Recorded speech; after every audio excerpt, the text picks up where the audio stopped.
hope you're doing amazing.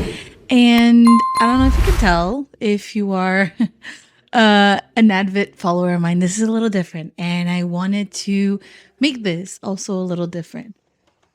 I really, really wanted to be a little bit more raw and a little bit less edited this time around.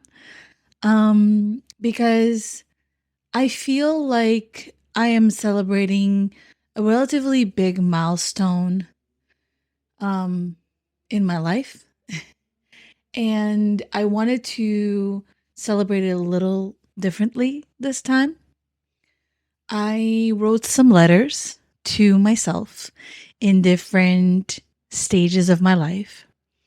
And I was hoping that my journey and those letters could somehow give you something, whether it is to connect more with me or to understand a little bit more or to even make you understand that we all go through similar things and we're not alone in this world.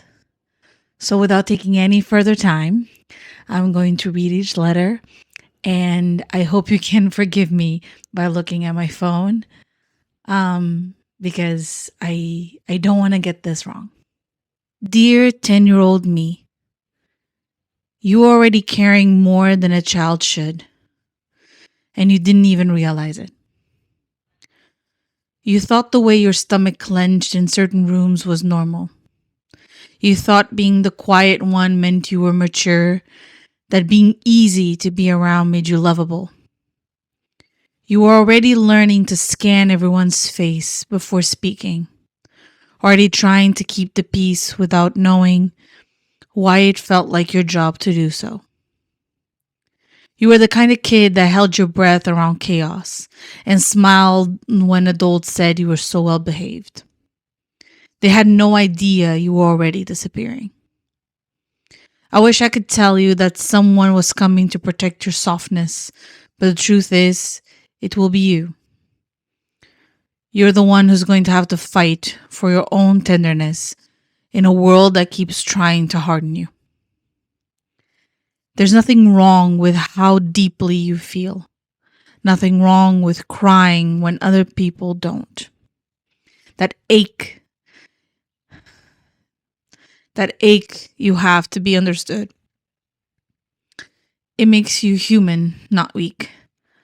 I know you were hoping someone would see how overwhelmed you were, but I want you to know I see it now. I see the little girl trying so hard to be good. And I promise you are always good. You are always enough. Dear 15-year-old me, you were so good at pretending you were okay. You laughed at the right times. You played the cool girl.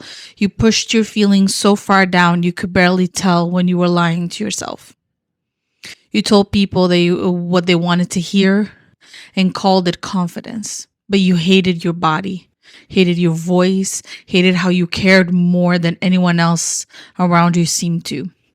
You were starving for affection and trying to earn it through achievements, through being chill, through being the version that you got the least resistance. But deep down, you wanted someone to choose you without conditions. I'm sorry that you didn't have more. I'm sorry that you didn't have more safe places to fall apart. I'm sorry you were punished for being sensitive. You thought loving people hard enough would make them stay. It didn't. You thought overgiving would make you irreplaceable. It didn't. You didn't know yet that you were worthy even when you were messy, even when you had nothing to give. You kept everything inside because you didn't trust anyone to hold it, not even yourself. And still you kept going. That matters. That's brave. You survived things that no one even knows about. And one day you will stop hiding the bruises behind jokes. One day you'll say exactly what you mean. And when you do, it will change everything. Dear 20-year-old me, you were falling apart and no one knew. You were in rooms that felt wrong but stayed anyway. You were in relationships that made you anxious more than made you feel safe. You said yes when your body screamed no. You confused chaos with chemistry. You thought love was something you earned, not something you received. And God, you were tired. You kept showing up, kept performing, kept trying to be good enough for people who already made up their minds about you. You wanted someone to rescue you, but the truth is, you were abandoning yourself every single day just to be loved a little bit. You had no idea how much healing would require isolation. You didn't know that starting over would feel like grief, like death. You thought that if you worked hard enough, looked good enough, smiled big enough, you could avoid the collapse. But it came anyway. And I'm proud of you for letting. Because that collapse saved your life. That heartbreak, that job loss, that silence. It was all making space for you to finally hear your own voice. You won't recognize yourself in a few years from now, and that's a good thing.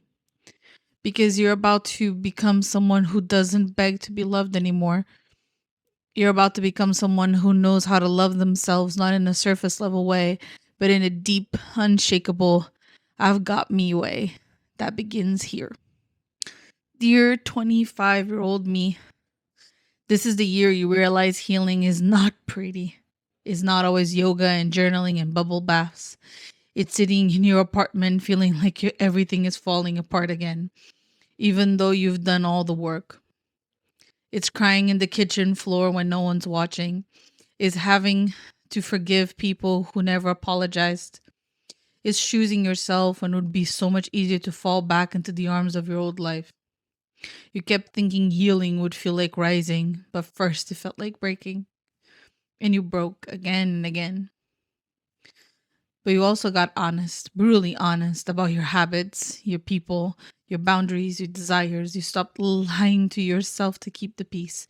You realize that self love isn't just affirmations, it's choosing not to abandon yourself, even when you're scared, even when it costs you connection, even when no one claps for you. You weren't looking for validation anymore. You were looking for peace. And that shift, that was everything. You started building a life that felt like home, even if no one else understood it. It became softer and stronger at the same time. You finally made room for yourself in your life. I know it still hurts sometimes. I know there are days that you doubt whether you're doing enough. But I promise you, this version of you is a foundation for everything you've been longing for. Keep going. You're closer than you think. Dear future me, I don't know exactly where you are right now, but I hope you're not rushing through your days just to keep up. I hope you're not surviving the life you once prayed for. I hope you stopped shrinking yourself for people who never liked the quieter version of you. I hope you don't wake up and immediately check your phone. I hope your mornings feel gentle. I hope you still care more about how you feel than how things look. I wonder what you've created, what you've let go of, what you've finally forgiven yourself for. Did you stop waiting for the right moment? Did you finally believe you were ready even before you felt it? I hope so. I hope you're not outsourcing your worth to productivity or numbers or someone else's opinion. I hope you laugh more now. I hope you hold your own hand when things feel hard.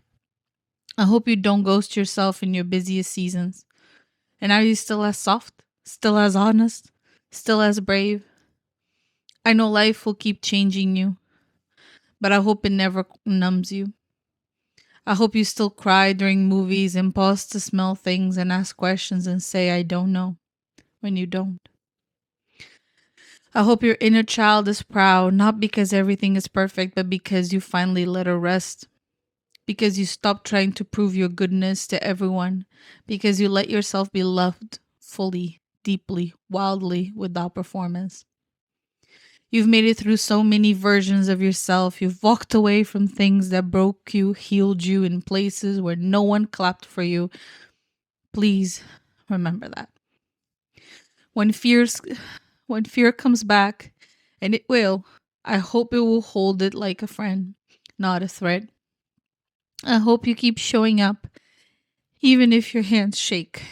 And if life looks like nothing like you thought it would, if the timeline is messier, if the path is longer, the rewards quieter, I hope you still trust it. I hope you don't spend one precious life waiting to be ready. You already are. Even if it doesn't feel like it, you already are. Wherever you are, just don't forget who you've been. All the pieces of you that made this life possible. I hope you're proud. And if not, that's okay. Just promise me you'll keep going. You don't need to become someone else to be worthy of what you want. I'll always be rooting for you. After these letters, I wanted to look at you, and the letters, they were written out, and I dealt with the emotions as they came through, but I have some emotions right now, and I really wanted to say it I as myself right now in the present. Because letters to the past self heal a lot. Letters to your future self bring on hope. And then talking to yourself is a whole other story. I am turning 30. When this video goes up, I'll be 30. And when you're approaching such a specific age as 30, you come to the realization that society thinks one thing of you and you think another thing of yourself. Because we've spent years seeing people in their 30s have kids and partners and houses. And we're now in a time and place where people at 30 seem to finally realize what they want. Because we've come to the realization that you are so young. By the time that you turn into an adult, it's just, you've already made so many decisions. You're considered an adult at 18. You spent 18 years of your life being a child, being a teenager. And as you step into adulthood, by the time that you're 28, you've only had 10 years of being an adult. I'm doing 12 years of being an adult. 12 years. 12 years that I spent figuring out who I was, what I wanted, who I wished to be. And during that time, I had a long-term relationship. I changed jobs multiple times, changed careers, and found myself extremely lost and extremely found. I found myself down and depressed, and I found myself having my happiest moments. I found myself questioning life and appreciating it at the same time. And during these letters where I was able to write them down, the way that I see things now was one of the most healing things that I could have done. And interestingly enough, I am not sad anymore for feeling like I lost so many years.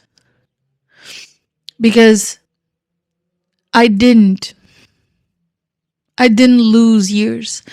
I grew onto myself, onto the things that I wanted to do. Because I find that when you're in your 20s and you're in between 21 and 28, and so many of your friends are finishing college and they know exactly what they want, and then they are dating and they find the one and they get married and they have kids, and by the time that You reach 30, everyone else seems to have it all together and you don't. That doesn't mean anything. Because you might have had a better life, a happier life, a more fulfilling life, or you were lost. I sure was. I was so incredibly lost.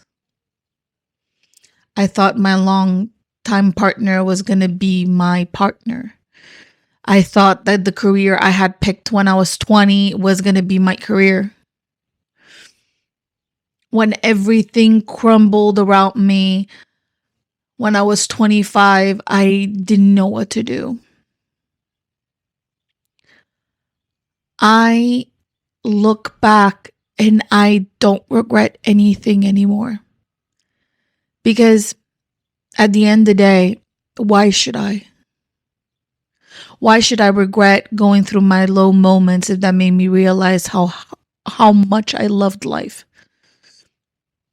Why should I regret a long-term relationship that didn't work out when it taught me how to love and taught me what love is? Why should I be mad at changing careers when that wake-up call was the best thing that happened to me because I came to the realization of what I wanted and what I enjoyed doing? I've come to learn how to love myself even in the moments that I hate myself at the same time. I've come to realize that my love-hate relationship with my body is just a relationship that I'll carry for a long time and that it will take time to heal. And yes, healing is messy. Healing will never not be messy because if you are truly healing, it will be messy. You will uncover the dark moments, the traumas, the shadows, the cries, the screams, the anger. I came to realization that I was so angry, so angry, so tired, so fed up. I never felt so fed up in my life. And at the same time that I felt so tired and so fed up, I became the most joyous person. They can call me loud. They can call me obnoxious. They can call me weird. They can call me strange. They can call me insane. And I'll still be here, thriving, being myself. Sometimes I sit here and I know for a fact that I am talking to a camera. And whoever is watching, and I love you for watching it, you believe that I'm talking to you. And I believe I'm talking to you. I believe that when I'm looking down on my camera barrel, I am talking to a person, someone that is here not just to see me, but to understand me. And in the process of understanding me, they understand themselves. I am a person. I have one journey, and my journey hasn't ended. I am not healed. I am chaotic. I am insane. I'm going through everything at the same time as you are. I am human just like you.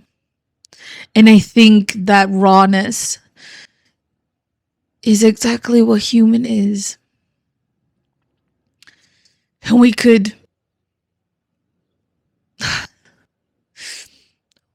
shout into the world as much as we can, but our humanness will never disappear.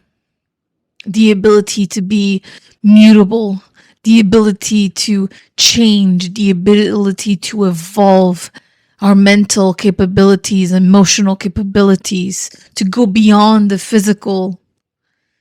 That's what human is. And There will never be a moment that I could ever not want or wish to be human. And funny enough is knowing that, like, I felt like I suffered so much for being human. And while I find that the human existence can be difficult, that can be hard, that can be challenging, I wouldn't trade it for anything else. Because what makes us human is going through this journey. And what makes us connect to people is our experiences. We could be as poor or as rich as we want to, but our life experiences tell something. They tell a story. And for the past couple of years, I have reframing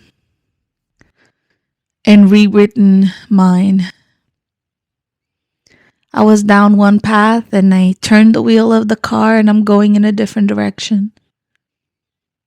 And all I can hope for is for you there,